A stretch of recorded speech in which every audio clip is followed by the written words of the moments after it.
Welcome to the Skeptic Zone, the podcast from Australia for science and reason.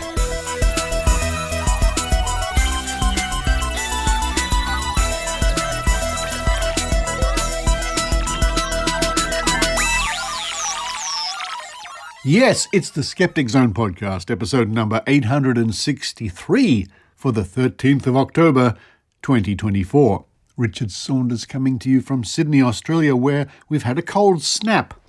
This cold snap, I wonder.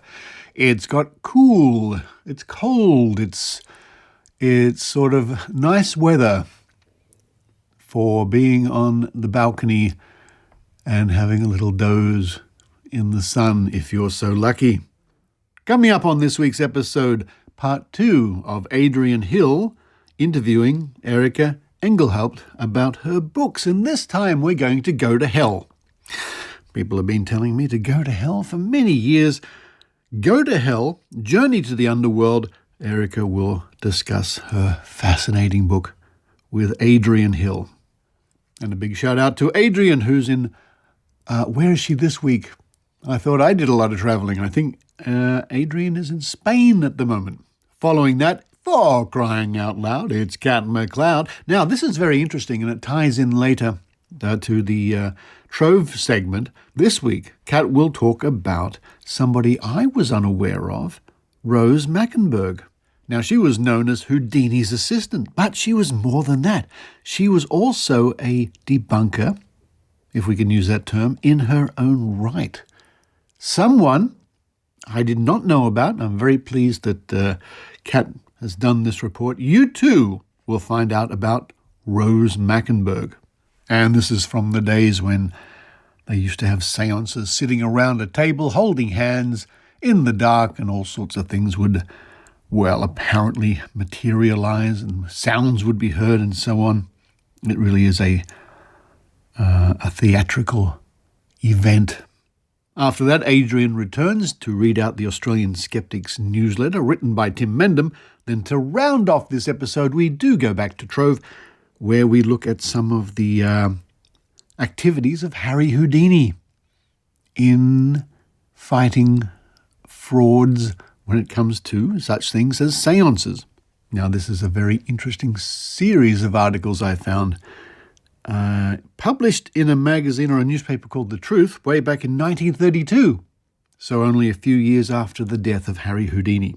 Now, before we get stuck into the show, a couple of notes from me. First one is there's a new video out by Mick West, which is very interesting, which I'll link in this week's show notes, where, well, there's yet another UFO series coming out on Netflix. The Truth at Last, here we go. Whistleblower, blah, blah, blah. We've heard it all before, again and again and again and again. And this is a really interesting video because all Mick does is look at the trailer. He just looks at the trailer for this new explosive UFO documentary series and rips it apart. It's wonderful work by Mick West because he knows all these videos. He's seen them again and again and again. And it simply is of no matter to these people like Netflix and TV and whatever, that videos have been debunked or this UFO has been explained. It doesn't matter. And the other thing I'll mention is last week on the Skeptic Zone, we talked about a certain quack product. And if you listen to last week's episode, you know what I mean. It rhymes with Mac Blauv or Slack Ralv. You remember, I'm sure.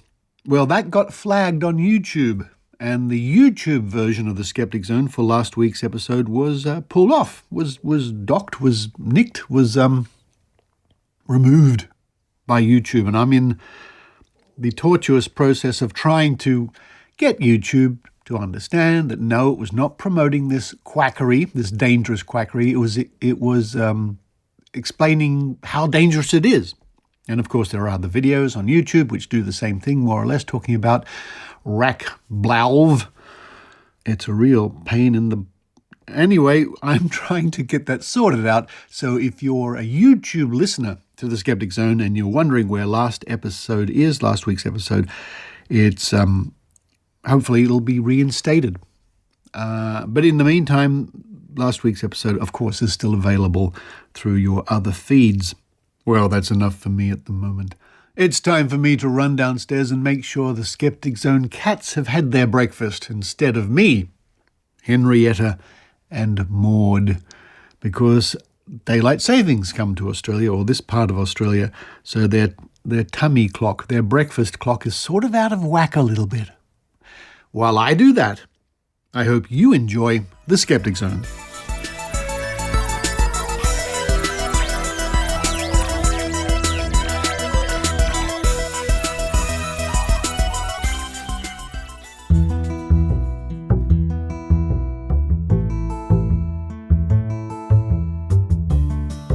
You can count on Adrienne with Adrienne Hill. Well, here I'm back with my continuation of Part 1, interviewing Erika Englehaupt, where we talk about her brand new book called Go to Hell, A Traveler's Guide to the Underworld, which is more than just a travel guide. It also gets into the legends and the lore and the history and some misinformation around various sites. It's a fascinating book. It feels a lot different than her first book, but it does kind of fit in with her love of the dark and mysterious. Hope you enjoy it.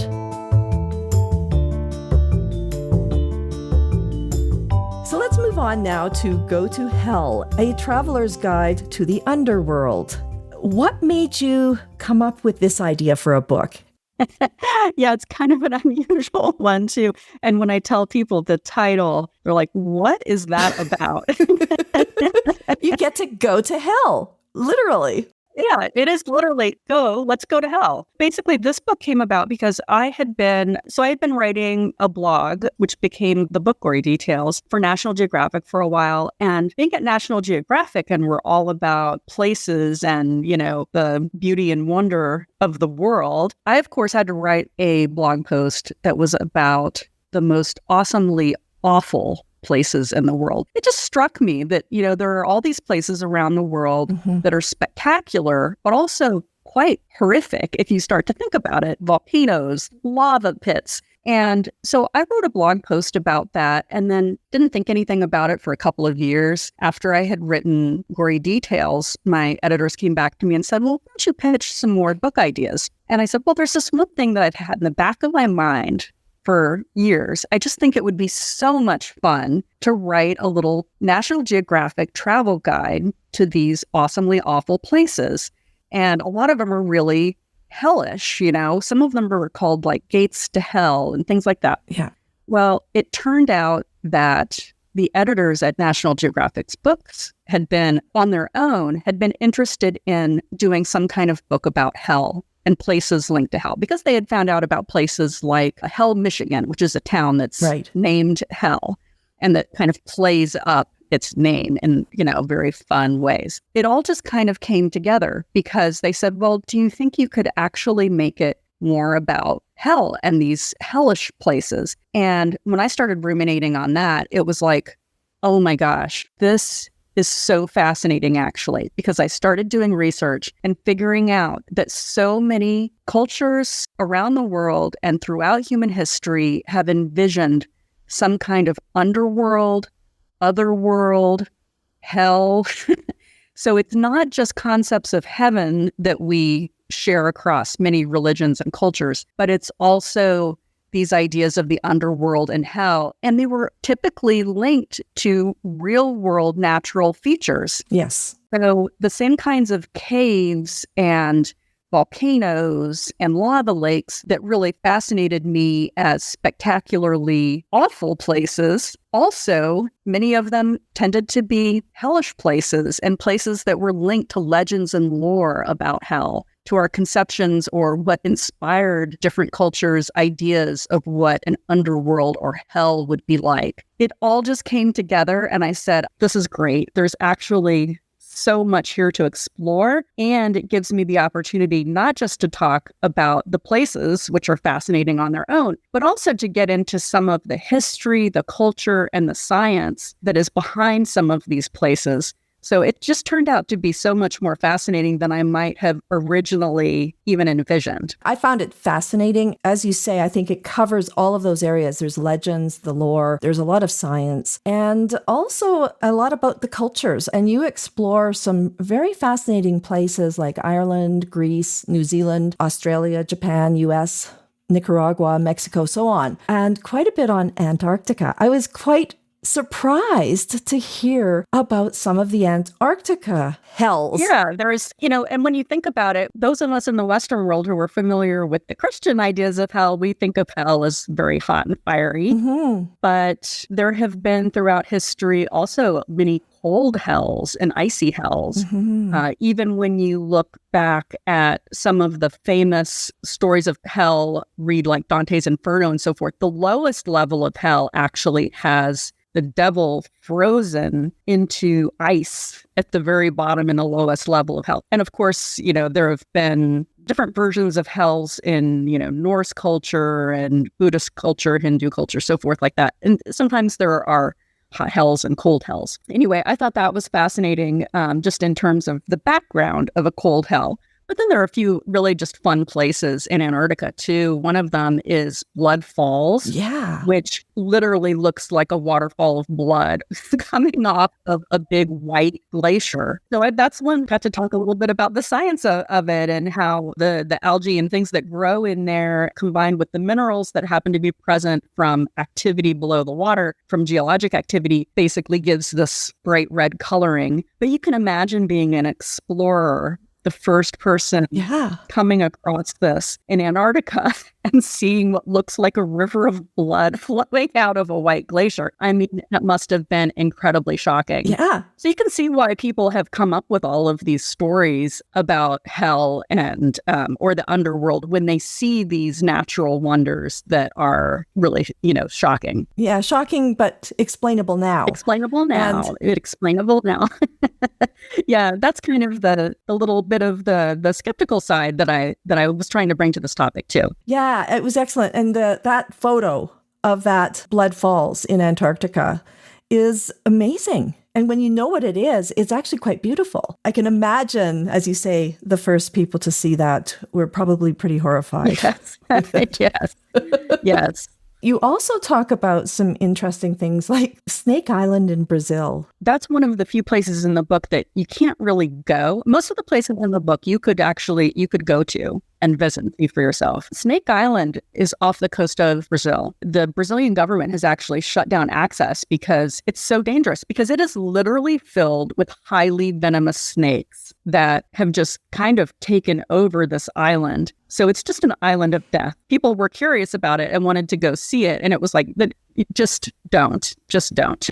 That one is not a good idea. That one's not a good idea. There was only 2 places in the whole book you can't go to. So that one you could go to, but it would not be advisable. Yeah. And the other place you actually can't go to. Can you talk to that one? Yeah. And that's in Mexico. And I wish that we could go to this one, but I had to include it in the book because it is so spectacular. You at least need to know about it, even if you can't go. And that is the Cave of the Crystals. And that, if you've ever seen photos of this, or you just Google it, or you buy my book and get a beautiful picture of it, then you'll see it is a cave deep in the ground in Mexico. And there's these large chambers where if you were able to walk in, you would see enormous crystals, the size, not just the size of like a Greek column, but just dwarfing the little tiny scientists standing at the bottom of them. It really looks like in the movies, Superman's cavern that he has gone into that has all of the ice crystals. It really does look like that. It's just beautiful. It's formed because for many thousands of years, it was flooded with hot water from volcanic activity for underground. And all of the minerals in that water had allowed the formation of these giant crystals to grow over long periods of time. Mining activity had actually drained the caverns and allowed miners to go in and explore. And they discovered this amazing cave system with the giant crystals. And a small number of scientists were able to go in, explore, and photograph. And I actually spoke with George Coronis, who's one of the few explorers who's gotten to go inside. But you had to wear, it's so hot and humid and dangerous to go in there that he had to go in wearing basically a special suit with ice cooling packs and so forth. You could only go in for like 15 minutes at a time. Super dangerous. And since then, the mining company has reflooded the caverns so that even those adventurous scientists and explorers can no longer go in because it's flooded. But the good news for that environment is that is going to allow the crystals to continue growing. And so I just like to think of it as this secret gem that's hidden below the earth. We know about it. We know about it. We got a glimpse of it. So how many more places are there hiding like that? We don't know. Well, yeah. Yeah, that's a good point. I want to ask you, how many of these places have you actually visited? I have not been to all of them, but I do have quite the bucket list now. So I got to go to a number of places. I got to go to all of the places in the book that are in Italy, in the Naples area, which was several places. That was a very rich area for exploration. And all of the places in New Zealand in the book. Oh, the glowworms. The glowworms. I thought that was fascinating. Yeah, the glowworm caves and just all of the volcanic activity. But the glowworms I put them in the section of the book that's about otherworldly places because it really does. Yeah. It's not particularly scary or hellish in the sense that you might think of some of the other places in the book, but it is 100% otherworldly. Just beautiful. Some of the pictures are fantastic. Yeah. It makes me want to go for sure. But the thing that I thought was really interesting about that is they're really not worms. No, they're maggots. They're 100% maggots. So that kind of makes it creepy. But Glow Maggots doesn't sell tickets, right? They are. And so they have their own little dark side because what it looks like is you go into this cavern and often the ones that I've gone into, you're on a little boat. And so there's like a river going through the caves. And then all above you, it just looks like a constellation of stars, these blue-green glowing spots. And each one of those glowing spots is one of these glowworms or glow maggots. And they're bioluminescent and they form these long sticky threads, which they use to catch their prey and then reel them up and eat them. And then they develop into these little flies. You know, when you think about it, they're kind of gross and it's a little bit creepy because we're basically watching these things lure their prey to their deaths. But oh boy, are they beautiful and so surprisingly otherworldly when you go into one of these caves. So I really like those kinds of places, the places that are just kind of hidden gems around the world and that different people, different cultures have often incorporated into their own kind of mythology, they have their own stories and legends or consider them special places. Sometimes they're considered sacred places. That's the kind of place that I really love to seek out. So try to think other places that I went, also all of the places in the book that are in Ireland I've visited, including what's sometimes called the Hell Cave of Ireland, which is Onagat. And that is in County Roscommon in Ireland at a major archaeological site, which is fascinating on its own to visit.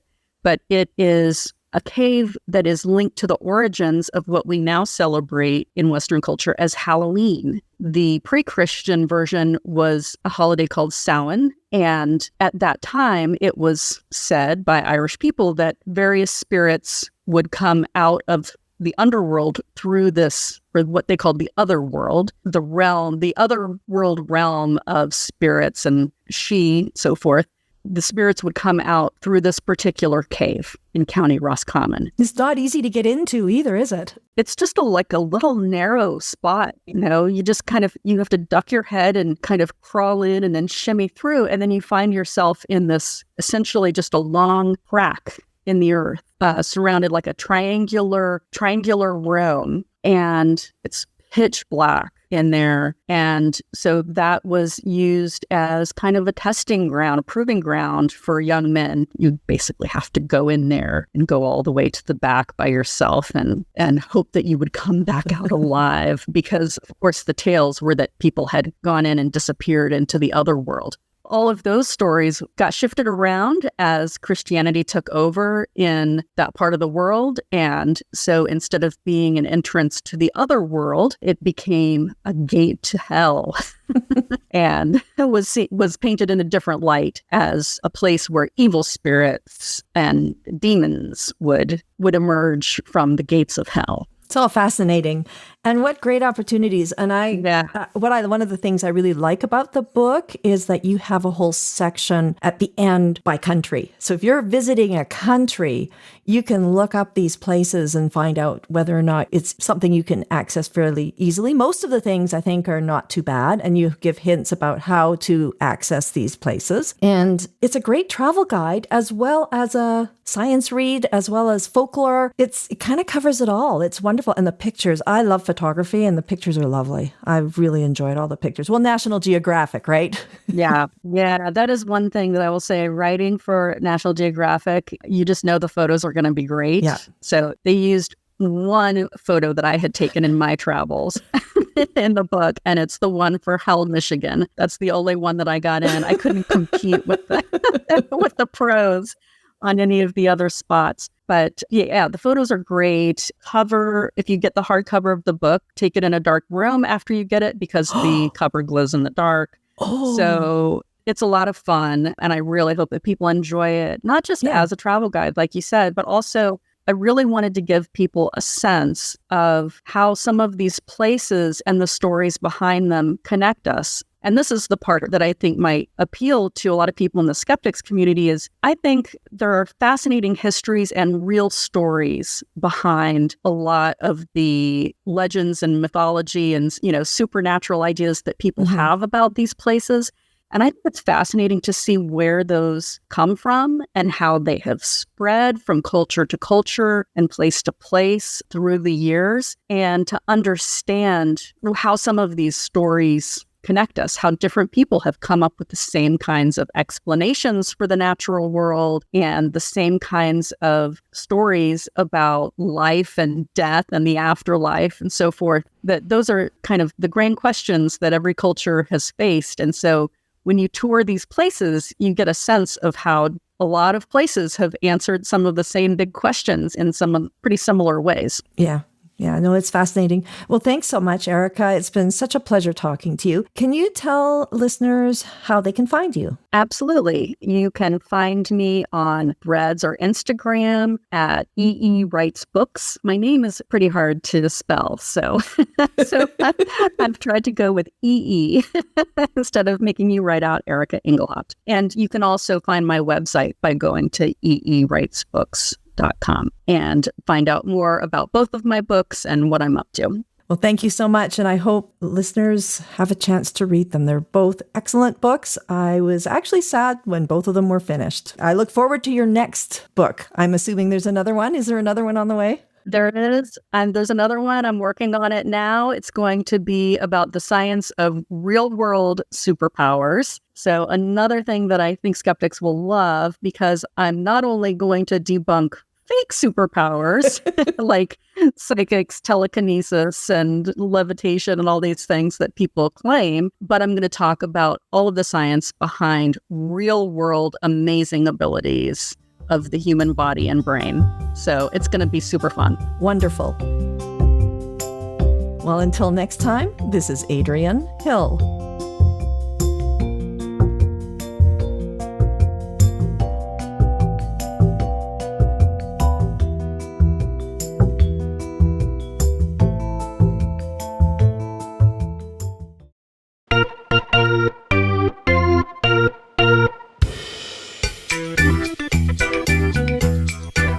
Crying out loud. It's Kat McLeod. Hello, this is Kat McLeod from latitude 53.3-ish in the Northern Hemisphere.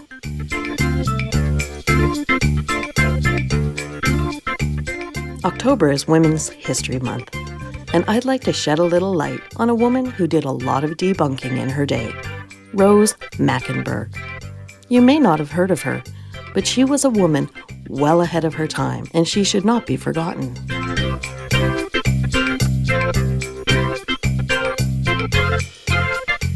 In the early 1920s, Brooklyn-born Rose Mackenberg was working as a private detective at an agency in New York, unheard of for a woman 100 years ago.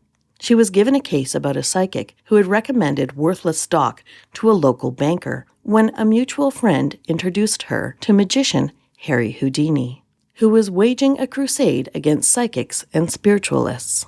Like Houdini, Rose also started out as a believer in the paranormal. Houdini wanted to spare others the grief he'd experienced after failing to contact his mother after her death. Impressed by her investigative skills, Houdini hired Rose Mackenberg in 1924 to be a part of his small investigative team to work undercover and expose the charlatans who prospered in the years after World War I and the Spanish flu pandemic. Rose quickly became his chief investigator. She would dress in various disguises, create backstories, often posing as a widow or a grieving mother, and use fictitious names when meeting with psychics. In the 2 years she worked with Houdini, she investigated and helped expose approximately 300 mediums. Her very detailed written reports for Houdini have been studied and exhibited in museums. In her 1951 article in the Saturday Evening Post, titled, "I've Unmasked 1,000 Frauds," she wrote, "To these charlatans who take a cruel advantage of human grief and anxiety, war brings boom times. The anguish of friends and relatives of dead, wounded, or missing servicemen offers a fertile field for heartless deception. Fathers, mothers, wives, sweethearts, and others close to those in the armed service flock to the seances of these counterfeit dealers in the occult. They receive messages from the beyond, plenty of them, provided the usual offering is donated. I do not impugn spiritualism as a sect or as a sincere religious belief. There are many intellectually honest persons, some mediums included, who get solace from a belief in contacts with the afterworld. My work and this article concern only those mediums who deceive trusting persons. Is there any medium who can actually call up the spirits of the dead and pull them into verbal communication with the living? I don't know. There may be. All I can testify to is that I have never met any. Of the well over 1,000 mediums I have investigated who claim to have this power, I have never found one who is not a fraud. I've also never found one who hesitated to give a message purportedly from beyond the veil, even when the one presumably talking from the spirit land was a mythical friend or a relative of the sitter, or a real person who is alive and well on earth. I have many times received spirit communications from some person I'd taken along to the seance with me and who was sitting right beside me while her spirit on the other side of the grave was telling me not to worry because she was happy and well in her new home. In May 1926, Houdini and Mackenberg testified before the United States Congress in favor of a bill that would outlaw professional spiritualists, seances for money, and charlatan mediums. Mackenberg's testimony was brief but explosive. She spoke about politicians who frequently visited mediums in Washington, and she reported that one medium swore that President Calvin Coolidge had attended seances in the White House. The Coolidge administration denied holding seances. The New York Times reported about her testimony, noting, quote, "Today's session was unusually disorderly and came near winding up in a free-for-all fistfight," end quote. Unfortunately, the bill failed to pass, likely because of lobbying from the spiritualist community and because Mackenberg exposed several senators who were regularly visiting psychics for advice. The hearing marked the end of her work with Houdini, who would sadly die just 5 months later. However, Rose continued with her crusade for decades. In addition to her investigations, Rose attempted to educate the public by touring the country, giving lectures on psychic fraud. She unmasked how spiritualists used theatrical tricks to produce some of their illusions. In the light of day, with a bit of insider knowledge, these gimmicks don't seem very convincing. However, they proved highly effective in the darkness of a seance room in the hands of skilled deceivers. It also helped that the sitters were motivated and willing to suspend their disbelief in the hope of contacting a lost loved one. We can all look back at photos of purported ectoplasm now and understand it's a trick with cheesecloth, but in their day, they were very convincing. A witty Mackenberg told the St. Louis Post-Dispatch in 1937, quote, "I never married, but I have received messages from 1,000 husbands and twice as many children in the world to come. Invariably, they told me they were happy where they were, which was not entirely flattering to me," end quote. Rose wrote numerous newspaper and magazine articles, as well as an unpublished autobiography titled, "So You Want to Attend a Seance?" A 1949 Hearst Syndicate article described her as, quote, "perhaps the only woman ghostbuster in the world," end quote. The Vancouver Sun wrote, quote, "Rose Mackenberg dons shabby clothes and tracks down spirit world frauds. She has found plenty, too, having been put in touch with 1,500 departed husbands she never had," end quote. A profile in Quartz detailed her detective skills, stating, quote, "Mackenberg quickly became Houdini's most prolific ghostbuster, often posing as a bereaved wife or mother. Her immensely detailed, mercilessly pragmatic reports earned her a number of enemies in the charlatan, spiritualist, and ghost racketeer community, forcing her to become a master of disguise. She might age herself with makeup or don a fake hearing aid to give the impression of impairment," end quote. Like Harry Houdini and James Randi, Rose Mackenberg spent her lifetime exposing fraudulent mediums, tirelessly trying to discredit dishonest manipulators who would exploit grief for their own financial gain, and educating the public about their deceptions. Her work resulted in arrests and fraud convictions.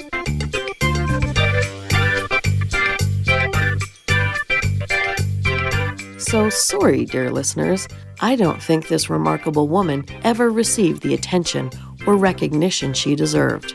Rose Mackenberg died in 1968. Let's ensure she's remembered. Signing off from Kitty Corner Studios, this is Kat McLeod.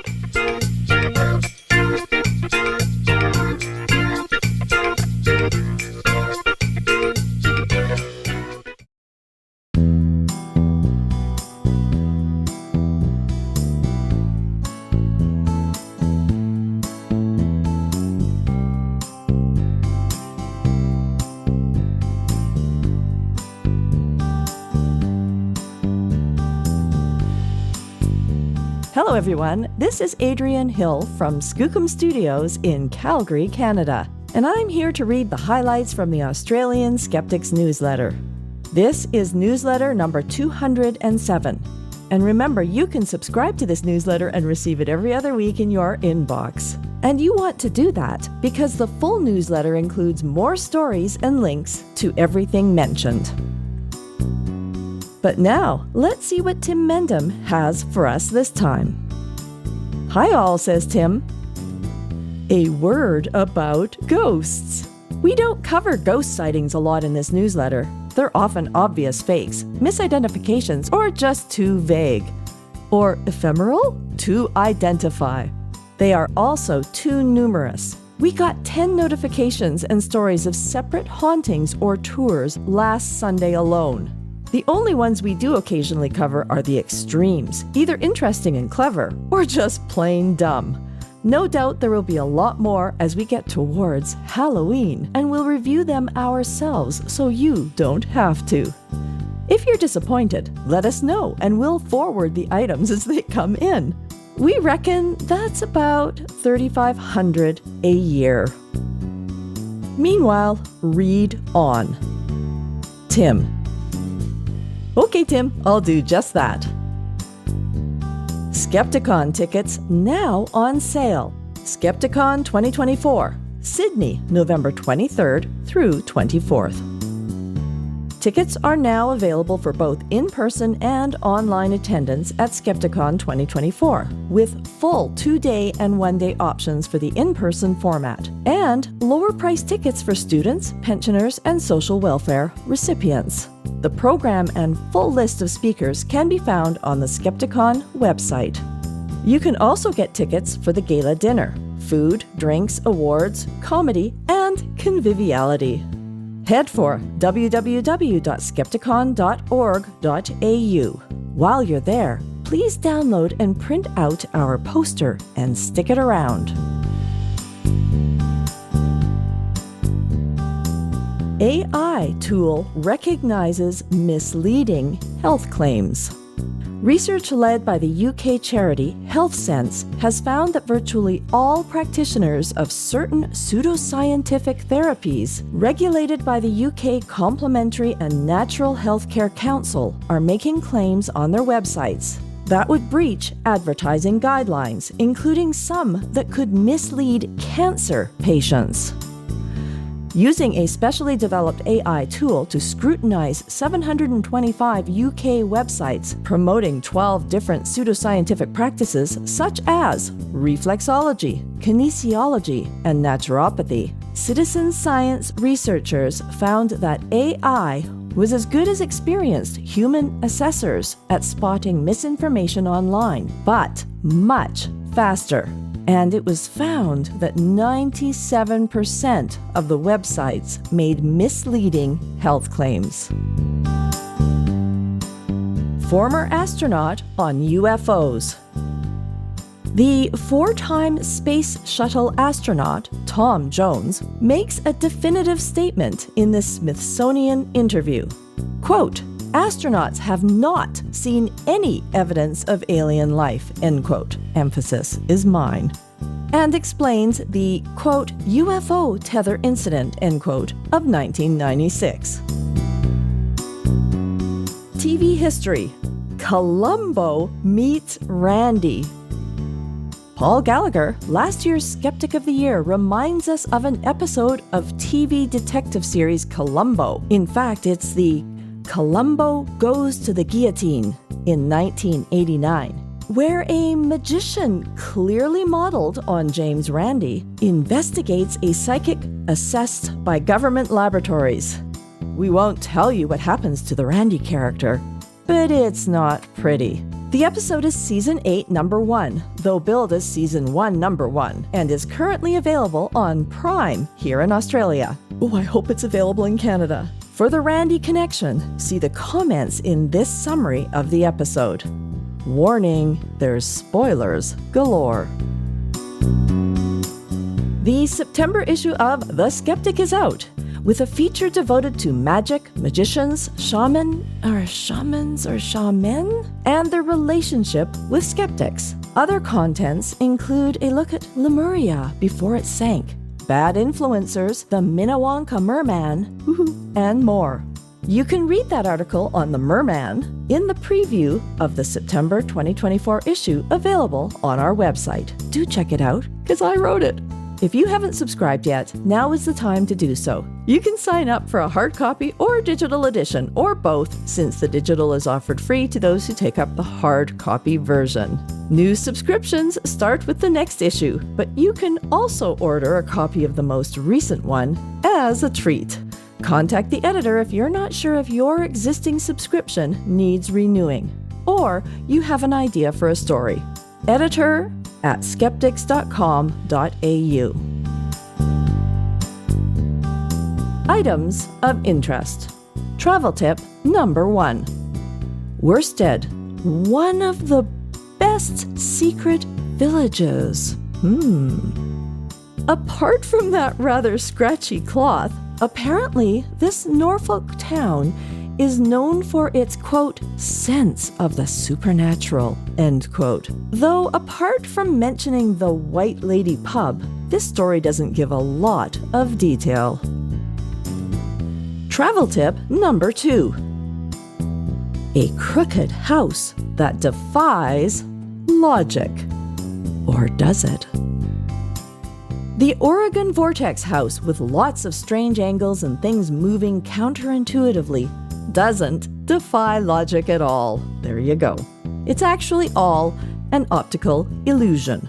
On the theme of crooked houses, our Kiwi colleagues would know Stuart Lansborough's puzzling world in Wanaka. Stuart, a longtime member of New Zealand Skeptics, offered a $100,000 challenge to psychics until a few years ago, since there were no takers apparently. Quote, "After all the years, I think I have proven my point," end quote. So he pulled the plug.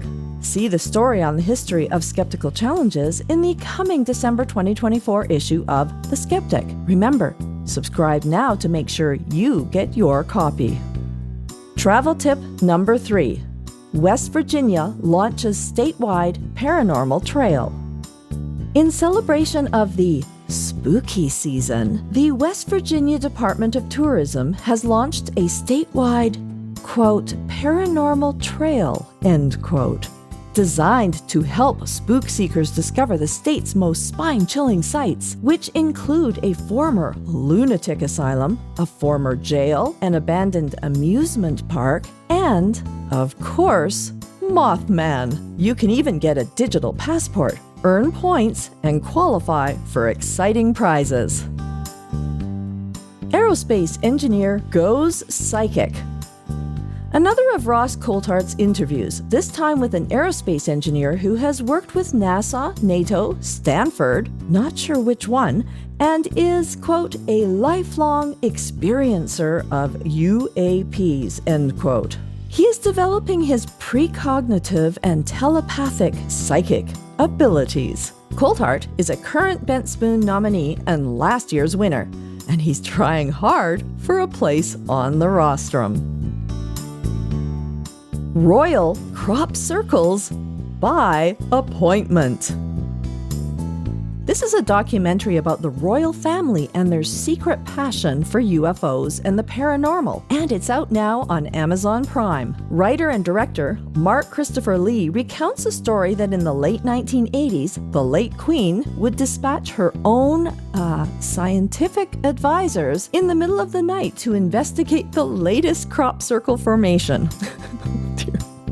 A Rolls-Royce would turn up, and locals half expected Her Majesty to get out of the car, only to find out it was a bunch of boffins.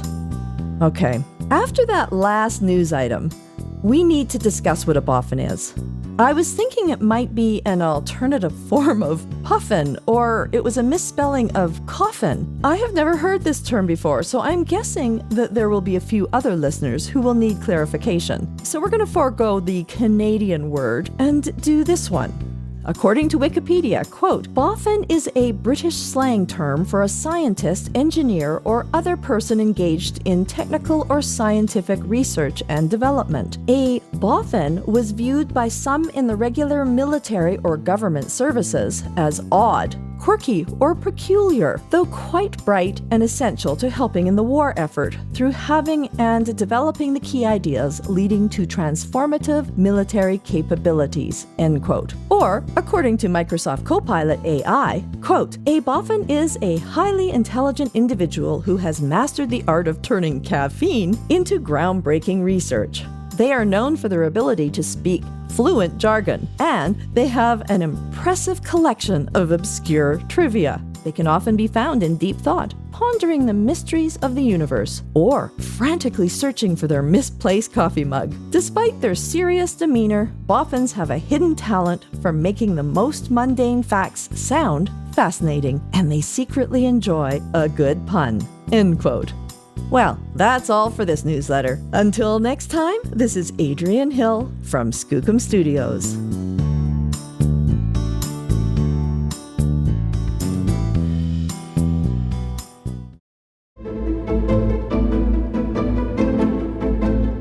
Have you ever thought about the way that misinformation, especially conveyed on the internet, can threaten the human rights of vulnerable people?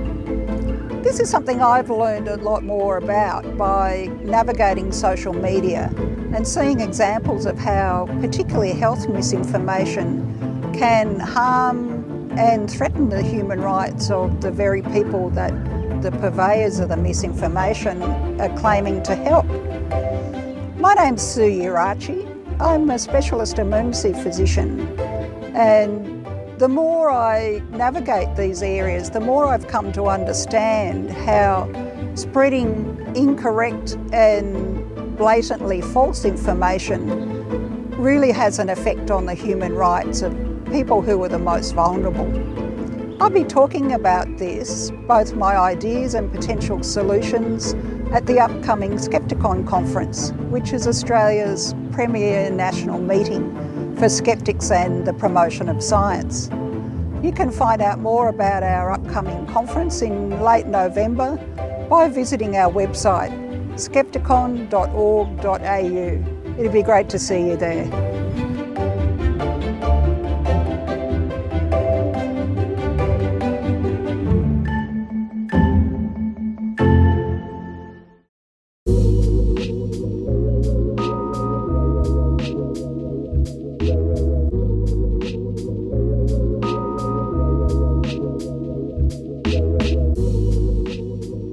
Time once again to go back to those archives at Trove at trove.nla.gov.au, where newspapers, mostly from Australia, but certainly further afield, are archived for our enjoyment, our research, our edification, our enlightenment. And what an interesting thing it is to pore through these pages. And I like to say you never know what you might find, and it's true. While I was looking around for psychic investigations, I stumbled across a 10-part series published in The Truth in 1932, in October, November-ish, or September, October, November, all about Harry Houdini. Now, Houdini, of course, died in 1926. But such was his fame that years later, decades later, even to this very day, the name Harry Houdini is almost a household name. Well, it was when I was growing up. I wonder if it still is now. I think many people in society still would at least know the name Harry Houdini. So you can imagine how famous he was at the time and shortly after his death. So this has been published some 6 years after his death.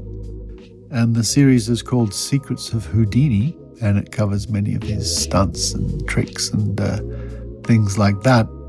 For example, we have in September Secrets of Houdini Revealed, Master Magicians Mystifying White Magic Fully and Clearly Explained. The next week we have The Secrets of Houdini, Mystery Maker, Arch Fakir, and Master of Stage Magic, and so on. But anyway, we get to part 4 of this series, and this dates from October the 9th, 1932. The Secrets of Houdini, War on Fake Mediums. Snide spook raisers feared and hated him. Now, this is lengthy. This is many words. Oh my goodness me, it goes on and on. It's quite in depth, so I won't relate all of it to you, but let's read some of the interesting passages here. The much debated subject of spiritualism was one which interested Houdini, much to the discomfiture of many of his devotees, and quacks and crooks who used this means to gull the simple-minded and, incidentally, feather their own nests. During his career, Houdini often deviated from his stage work and forfeited valuable money-making time in order to expose trick and fake spiritualistic mediums. Mediums is in quotation marks. He was tremendously successful in this sphere and, like the majority of successful men, made many bitter enemies. Houdini conducted many seances of his own at which he produced weird ghostly visitations of startling vividness by means of trick apparatus. Fraudulent psychics shunned him as though he were the devil himself, and their fear was comparable only to their hatred of him. He mimicked and mocked mediums and made them look cheaper than they really were, as tricksters. Houdini had brilliant qualifications for the task of exposing bogus psychic mediums. His comprehensive knowledge of trickery of all kinds made him a formidable enemy to the fraudulent psychics who feared and hated him. Whatever may be the truth about spiritualism, certainly some fraud creeps into it. Spiritualist leaders of the caliber of the late Sir Arthur Conan Doyle are themselves stern in denouncing and exposing the tricksters in their ranks. Houdini, however, was much more sweeping in his denunciations, and phenomena claimed as genuine by the believers were often declared by him to be fraudulent. He attended hundreds of seances to obtain his evidence and observed what he believed to be the conjuring methods of certain mediums. He claimed to have discovered a large number of trick methods used at seances and devised what he called improvements upon them. Both on stage and in private, he gave many mock seances at which remarkable results were obtained. It is fair to say that if some of these results had been observed at serious seances, they would have been regarded as manifestations. I'll break here to say I think there are very famous pictures you probably find on the internet of Houdini sitting at a table with his hands tied, I think, still ringing a bell with his feet, as it was popular in the days of seances to have bells ringing and other things happening in the dark. He could produce by trickery a great deal of psychic phenomena and found ways of improving mental evidence by means of thought-reading tricks. It is an interesting fact that most magicians of distinction have the same attitude as that of Houdini towards spiritualism, though one of the exceptions to this is Mr. Will Goldston, the founder of the Magicians Club and lifelong friend of Houdini. Formerly an illusionist and now builder of magical apparatus, whose intimate knowledge of tricks is undeniable, Mr. Goldston is a convinced spiritualist. My concern here is not with the merits of spiritualism, but with the methods of fraudulent mediums as revealed and practiced by Houdini at his mock seances. There are many ways of producing bogus manifestations in seance rooms. In a few cases, the medium insists on being completely isolated by being covered with a large gauze net, the edges of which are fastened to the floor. This is done to convince the skeptical that the manifestations produced must be genuine, as the medium is unable to move or operate because of the security of the net. In such cases, however, manifestations can be produced by a confederate, although I do not think this method is much favored by mediums. It is a fact that most of the people who sit at seances have little or no knowledge of conjuring or of securing a medium so that he is really incapable of movement. Many fake mediums prefer to perform the trickery themselves, and they do not, as a rule, permit themselves to be imprisoned in a net. Mediums have so many excuses or reasons to offer as to why such drastic restraints should not be applied to them. Chief among these is the statement that a wrong atmosphere disliked by the spirits is created. A number of mediums do submit to some sort of control by the sitters in order that the effects they produce may appear more impressive. This control is often of the simplest character, such as the linking of arms of the whole of the circle, a precaution which can be evaluated in several ways. Frequently, however, there is no control by the sitters who have implicit faith in the medium. This leaves him free to do anything he wishes. And as most seances are held in the dark, the possibilities of cheating are great.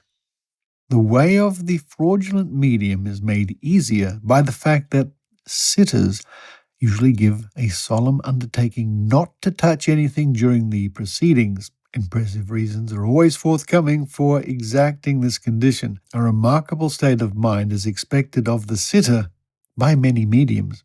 Now, the writer goes on here with some of his own, we assume his own experiences when it comes to various seances and so on.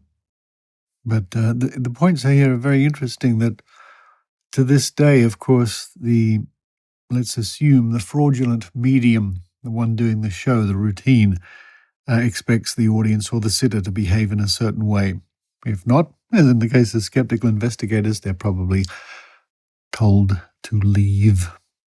Later on here it says, Houdini once attended a seance at which the medium was able to describe, in the dark, articles handed to him by the magicians and other sitters.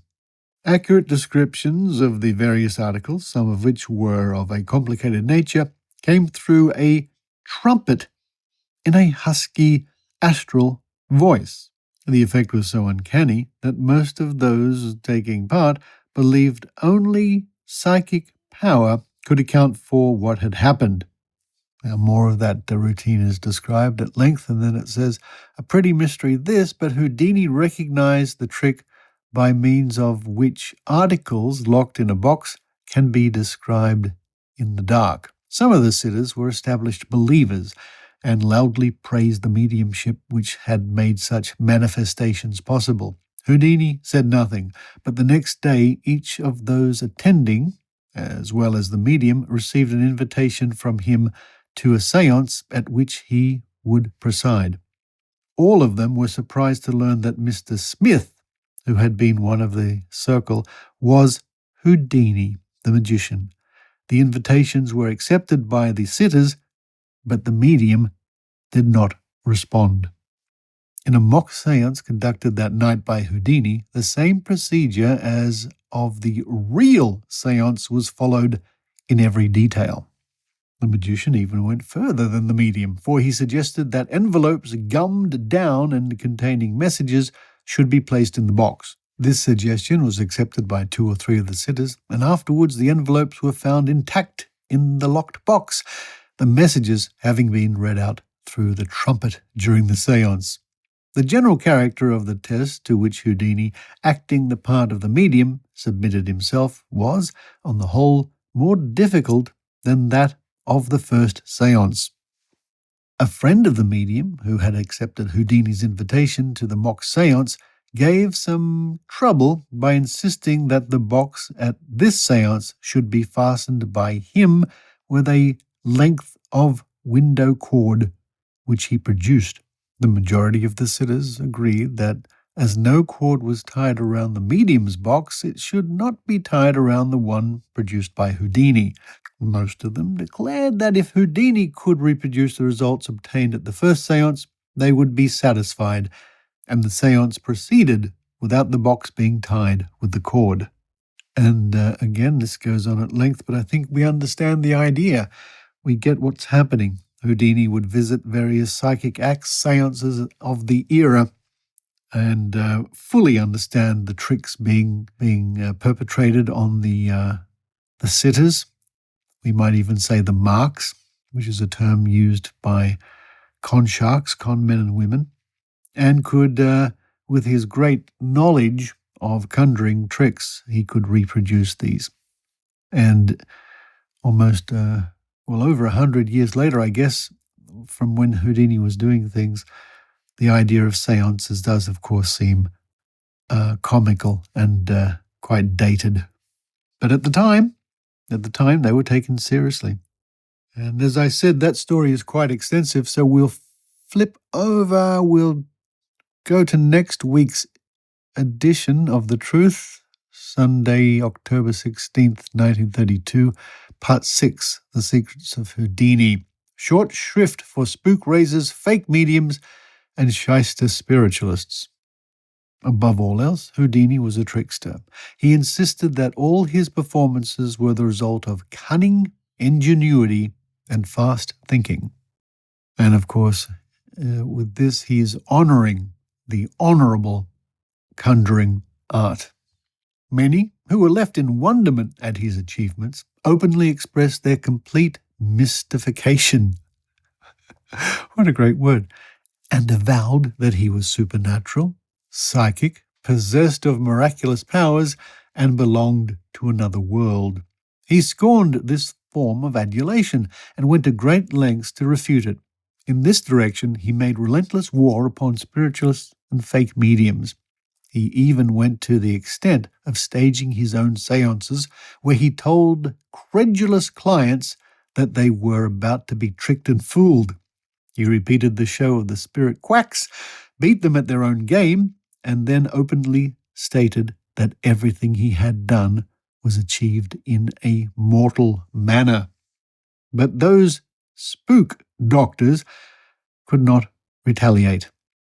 They failed miserably when they endeavoured to show Houdini up, and his stage secrets died with him, until the publication of the first authentic and remarkable exposure of his methods, herewith presented exclusively in Australia by Truth.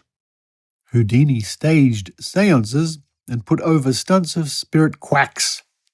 Last week's installment of this remarkable series of Houdini revelations explained how some spiritualistic fakirs preyed upon credulous people and of the manner in which the great stage magician exposed them.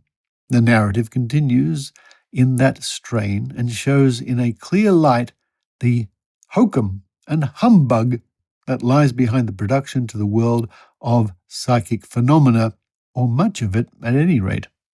The average sitter at a seance, the article continues, skeptical though he may be, finds it a little difficult to resist the idea in his mind that perhaps he is about to come into contact with the unknown. It is that feeling which makes the tricks of the medium much more easy to perform.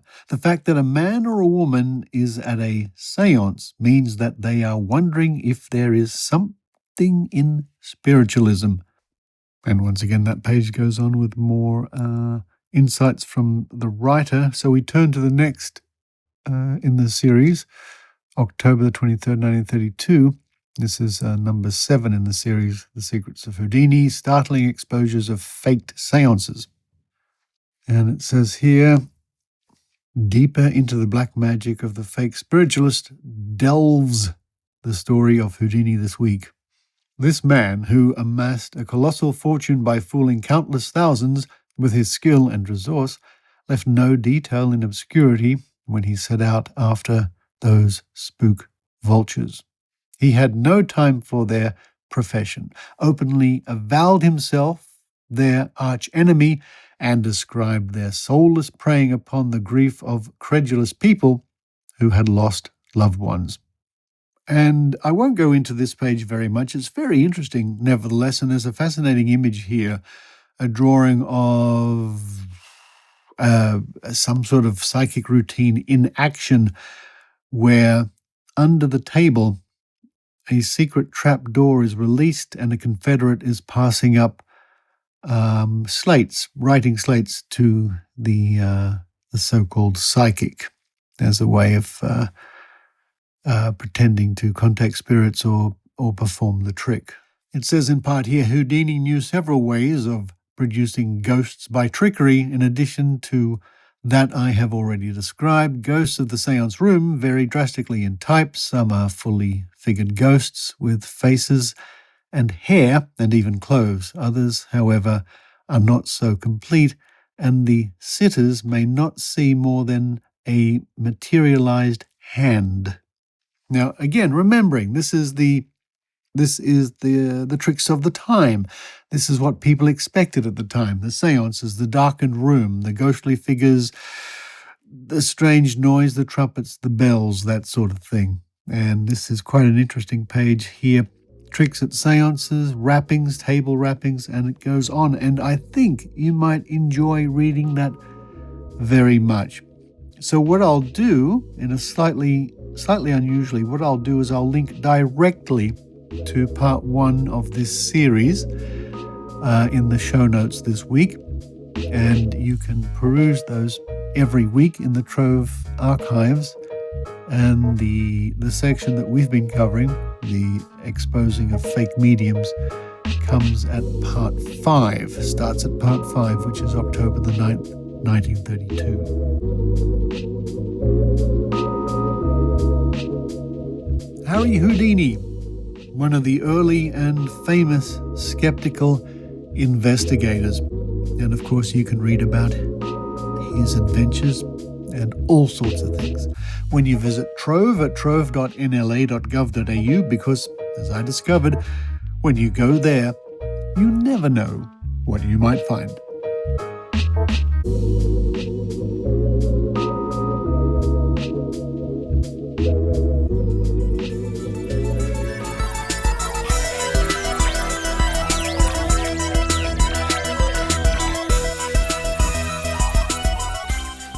Thank you for listening to the Skeptic Zone podcast. Not long now, some weeks away, next month, is Skepticon here in Sydney, Australia. Skepticon.org.au.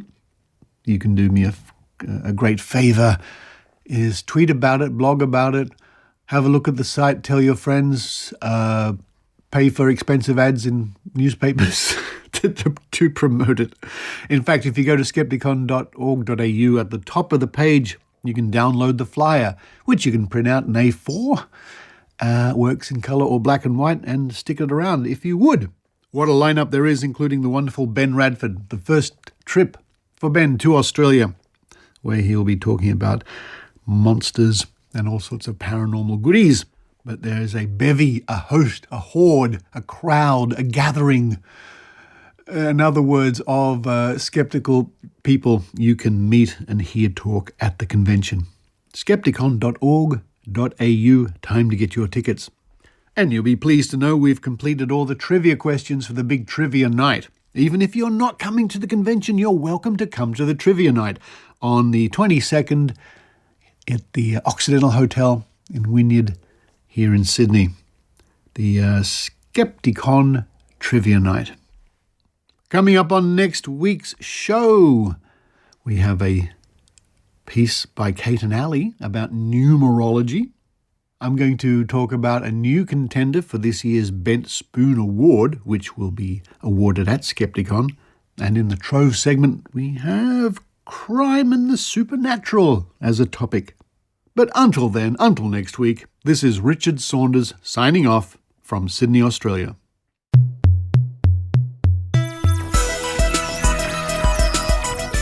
You've been listening to the Skeptic Zone podcast. Please visit our website at www.skepticzone.tv for episodes and show notes with links going back to 2008. You can follow the Skeptic Zone on Facebook, X, TikTok and YouTube by clicking the links at our homepage, together with links to support the show financially via Patreon or PayPal. The Skeptic Zone is an independent production. The views and opinions expressed by our guests are not necessarily those of the Skeptic Zone podcast or any other skeptical organisation.